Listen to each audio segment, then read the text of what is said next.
Hello viewers, আমার একটি সুন্দর রেসিপি নিয়ে আপনাদের কাছে হাজির হয়েছি। আজকে আমি করে দেখাবো ভুনা খিচুড়ি সেদ্ধ চাল দিয়ে। এখানে আমি মেনেকের চাল 500 আমি 1-1.5 ঘন্টা ভিজিয়ে রেখেছিলাম, ভালো করে ধুয়ে আমি রেখে দিয়েছি 500। আর এখানে রয়েছে 250 মুগ ডাল, ভাজা মুগ ডাল আমি ভালো করে ধুয়ে রেখে দিয়েছি।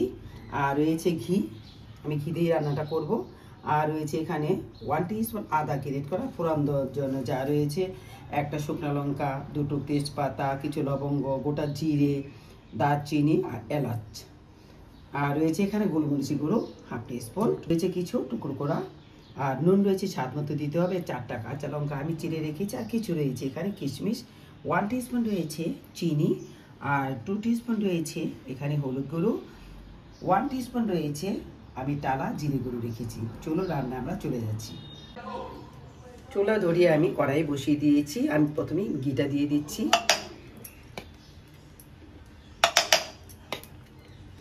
তিন টেবিল স্পুন আমি ঘি দিয়ে দিলাম। আমি ঘিতেই রান্নাটা করবো, ঘি দিয়েই করবো। ঘিটা খেলে কিন্তু খেয়ে খুব ভালো হবে। আপনি চাইলে সাদা তেল দিয়েও করতে পারেন। আমি একটু নাড়া দিয়ে দিচ্ছি,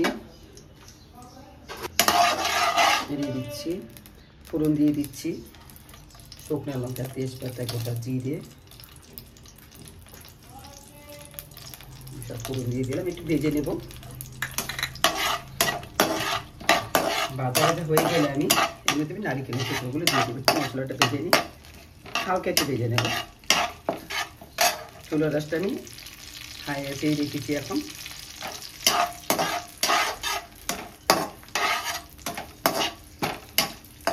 আপনি চাইলে মিনিকেট চাল আমি দিয়ে করেছি, আপনি চাইলে গোবিন্দভোগ অথবা বাসমতি দিয়ে করতে পারেন। এটা কিন্তু খুবই ভালো লাগবে। এর মধ্যে আমি নারিকেলের টুকরোগুলো দিয়ে দিচ্ছি, একটু ভেজে নেব। একটু হালকা লাল লাল করে আমি ভেজে নেব। 1 টিস্পুন গ্রেট করে আদাটা আমি দিয়ে দিলাম। আদাটা একটু হালকা ভাজা ভাজা করে নেব। নুন দিয়ে দিচ্ছি, কারণ আদা ছিটে ছিটে আসছে। 1 টিস্পুন আমি নুন দিয়ে দিলাম। হালকা ভেজে নেব আমি।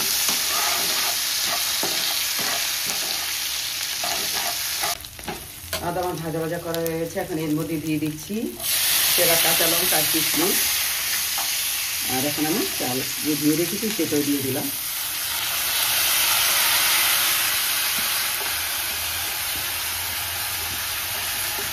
এটা করে আমি এখন সব দিয়ে দেবো।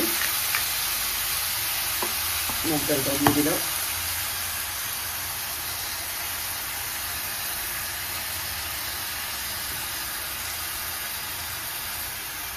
এখন দিয়ে দিচ্ছি হলুদ গুঁড়ো। এক এক করে আমি সব দিয়ে দিচ্ছি। গোলমরিচের গুঁড়ো, ভাজা জিরে গুঁড়ো তেলে রেখেছি সেটা দিয়ে দিলাম। আর চিনি দিয়ে দিলাম 1 টিস্পুন। এখন আমি সব একসাথে একটু ভাজা ভাজা করে নেব। ভাজা ভাজা করা হয়ে গেলে তারপরে আমি এর মধ্যে চাল আর ডাল দিয়ে দিয়েছি, তার ডাবল আমার জল দিতে হবে।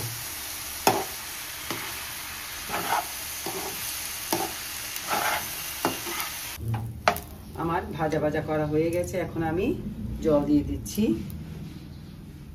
এই গ্লাস আমার 250, এই গ্লাসে আমি 6 গ্লাস জল দিয়ে দিলাম। আমি বেলকে দিয়েছি ডাবল, যে চাল আর ডাল নিয়েছি তার ডাবল আমার জল দিতে হবে।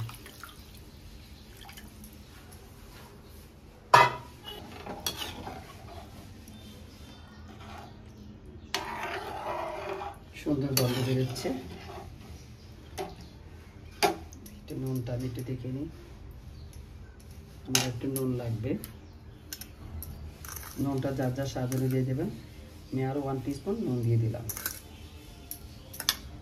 এখানে টোটাল আমার 2 টিস্পুন নুন লেগেছে। নুনটা যার যার টেস্ট অনুযায়ী যে যেরকম খেতে চান সে সেভাবে দেবেন। এখন আমি ঢেকে রাখবো।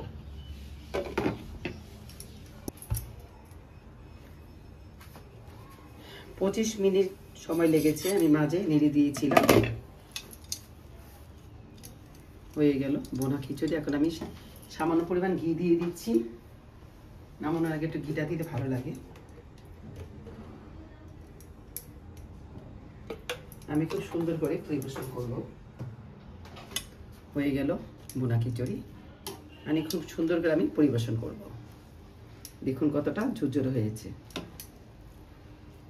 হয়ে গেল ভুনা খিচুড়ি, আমি সুন্দর করে পরিবেশন করেছি। আগে থেকে বেগুন আলুর দম আমি করে রেখেছিলাম, তা দিয়ে আমি পরিবেশন করলাম। তো ডিয়ার ভিউয়ার্স, আমার এই রান্নার রেসিপি ভিডিওটি যদি ভালো লাগে লাইক করুন আর শেয়ার করুন, আর চ্যানেলটাকে এখনই সাবস্ক্রাইব করে নিন এরকম নিত্য নতুন রান্নার রেসিপি পাওয়ার জন্য। আগামীতে একটা সুন্দর রেসিপি নিয়ে আপনাদের হাজির হবো। আপনারা ভালো থাকুন, সুস্থ থাকুন। নমস্কার।